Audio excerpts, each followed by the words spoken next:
ఇలాంటి అప్డేట్ కాదు. ఏకంగా ఇండియన్ సినీ ఇండస్ట్రీ మొత్తం ఎగ్జైట్ అయ్యే అదిరిపోయే అప్డేట్ ఇచ్చారు లోకనాయకుడు కమల్ హాసన్. సూపర్ స్టార్ రజనీకాంత్ తో కలిసి సినిమా చేస్తున్నట్టు కన్ఫర్మ్ చేశారు. దీంతో రజనీ కమల్ చేయబోయే ప్రాజెక్ట్ పై క్యూరియస్ గా ఉన్నారు ఫ్యాన్స్. దుబాయ్లో జరిగిన సైమా అవార్డ్స్ 2025 ఈవెంట్లో తన ఫ్యూచర్ ప్రాజెక్ట్ పై ఓపెన్ అయ్యారు కమల్ హాసన్.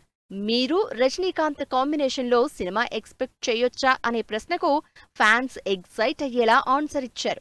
ఆడియన్స్ మా ఇద్దరి కాంబినేషన్ ఇష్టపడితే అది మంచిదే, వాళ్ల సంతోషమే మా సంతోషమంటూ రజనీతో కలిసి సినిమా చేయాలని చాలా కాలంగా అనుకుంటున్నా, అది కుదరలేదని త్వరలోనే మీ ముందుకు కలిసి వస్తున్నామంటూ బిగ్ అప్డేట్ ఇచ్చారు కమల్ హాసన్. రజనీకాంత్ కమల్ హాసన్ కాంబినేషన్లో తెరకెక్కబోయే సినిమాని లోకేష్ కనకరాజు డైరెక్ట్ చేస్తారనే ప్రచారం ఎప్పటినుంచో ఉంది. నిజానికి ఈ ఇద్దరి కాంబినేషన్లో ముందుగా సినిమా ప్లాన్ చేశారు లోకేష్. అయితే కోవిడ్ కారణంగా ఆ ప్రాజెక్టు పట్టాలెక్కలేదు.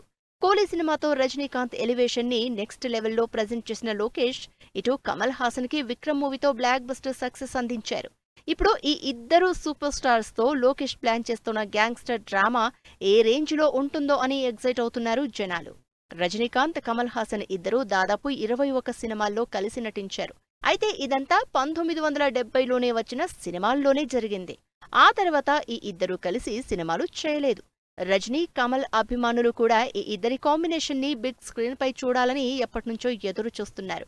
కమల్ ఇచ్చిన కన్ఫర్మేషన్తో 46 ఏళ్ల తర్వాత ఈ ఇద్దరు సూపర్ స్టార్స్ కాంబినేషన్ ఓకే అవ్వడంతో హ్యాపీగా ఫీల్ అవుతున్నారు అభిమానులు. దసరాకి ఈ ప్రాజెక్ట్ అఫీషియల్ అప్డేట్ వచ్చే ఛాన్స్ ఉందంటోంది కోలీవుడ్ మీడియా.